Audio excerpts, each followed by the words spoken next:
Buenas tardes, mi nombre es Patricia Olmedo, pertenezco a la UG de Tafí Viejo y el tema elegido para esta presentación es el orden social del siglo XVIII.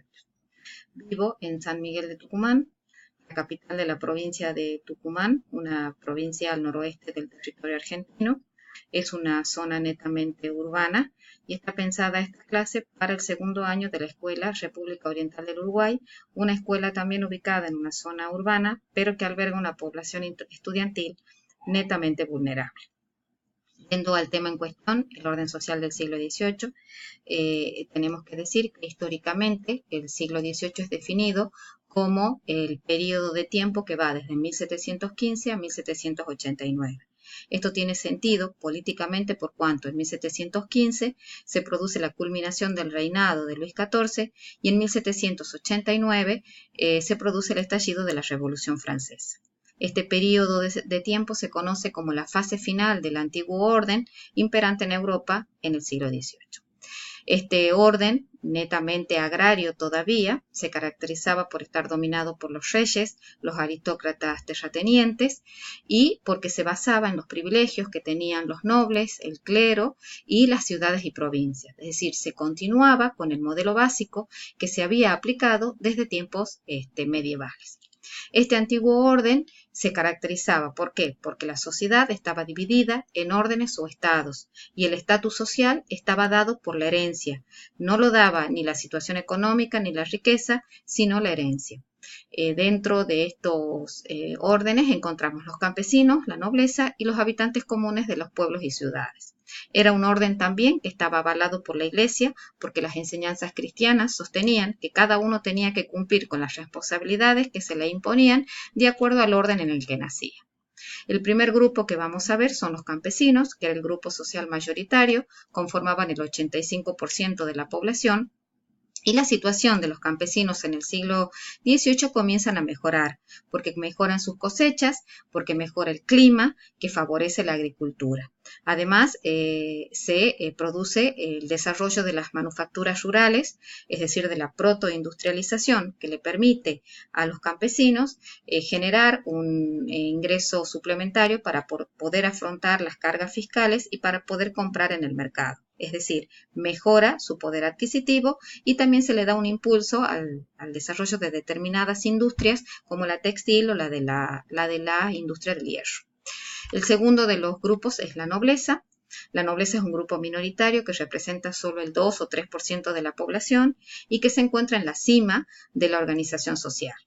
Nacer noble ya le garantiza a la persona todos los privilegios de esta clase social, dentro de los cuales encontramos, por ejemplo, que en un juicio no eran inmunes o tenían inmunidad a castigos severos, estaban exentos de muchos de los tributos o impuestos y también tenían una serie de derechos sobre los campesinos, los siervos, que trabajaban en las tierras de justamente de los grandes terratenientes.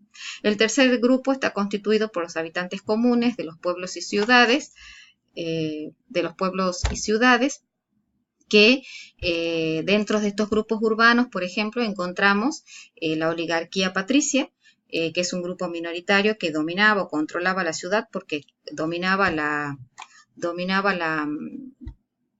los consejos de aldeas o familias. Encontramos una clase media alta, constituida por grandes comerciantes, banqueros, financistas, una clase media baja o pequeños comerciantes, una pequeña burguesía, donde estaban también los maestros artesanos, y encontramos también por debajo de ellos la clase obrera o trabajadora.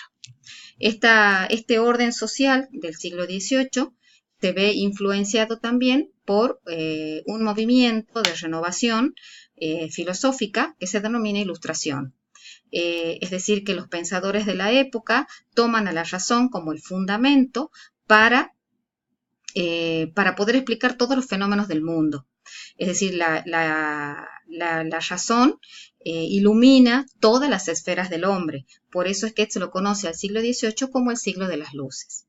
Estas nuevas ideas que se dispersan por toda Europa, especialmente en Francia, en Inglaterra, proponía caminos para el progreso de la sociedad.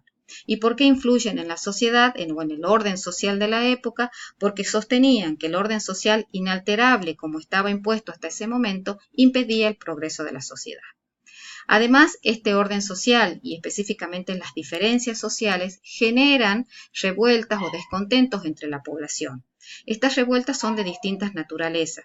Por un lado tenemos la revuelta de los campesinos, las protestas de los consumidores rurales y urbanos, protestas de los nuevos trabajadores industriales y una serie de movimientos urbanos, todos con un tinte político. Vemos entonces cómo el orden social entonces del siglo XVIII se caracteriza por estar dividida la sociedad en órdenes o estados, por estar influenciadas por la Ilustración y porque hay diferencias sociales que generan revueltas o conflictividad social. Este tema ha sido pensado a su vez para ser dado utilizando los aportes o las ventajas que nos brindan las nuevas tecnologías de la información y la comunicación. Antes que nada, tenemos que aclarar que las TIC son una herramienta, un recurso, y no son un fin en sí mismo, sino que todo depende del uso inteligente que se haga de las mismas. Dentro de las ventajas podemos encontrar, por ejemplo, aumentan la accesibilidad y la flexibilidad es decir, que permiten recoger, ordenar, relacionar, gestionar gran cantidad de información. Un alumno puede, a través de un texto digital, en formato hipertextual, navegar y llegar a la información que necesita de acuerdo a sus propias necesidades o intereses. Además, complementan los recursos tradicionales. A través, por ejemplo, de un software educativo, que se puede transformar en una herramienta de investigación y de expresión, motivando al alumno y despertando el interés del alumno. También favorecen la construcción del conocimiento.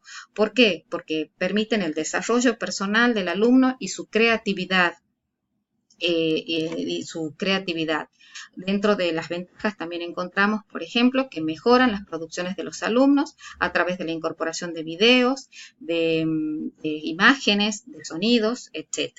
Facilitan el autoaprendizaje. ¿Por qué? Porque el alumno va siguiendo su propio ritmo de aprendizaje. Él puede volver sobre el material digital las veces que considere necesario y de esta manera también se amplían los límites espaciales y temporales del aula. Por último, favorecen el trabajo colaborativo por cuanto permiten la interacción con el profesor y también de los estudiantes entre sí, de manera que ese trabajo colaborativo permite la construcción colaborativa del aprendizaje.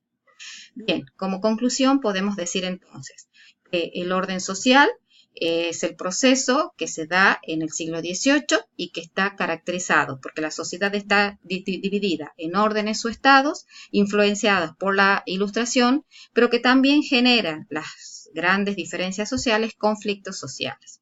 Este tema, como otros contenidos curriculares, con el aporte de las TIC, nos permiten a los docentes generar aprendizajes significativos en los estudiantes. Hasta aquí el tema dado.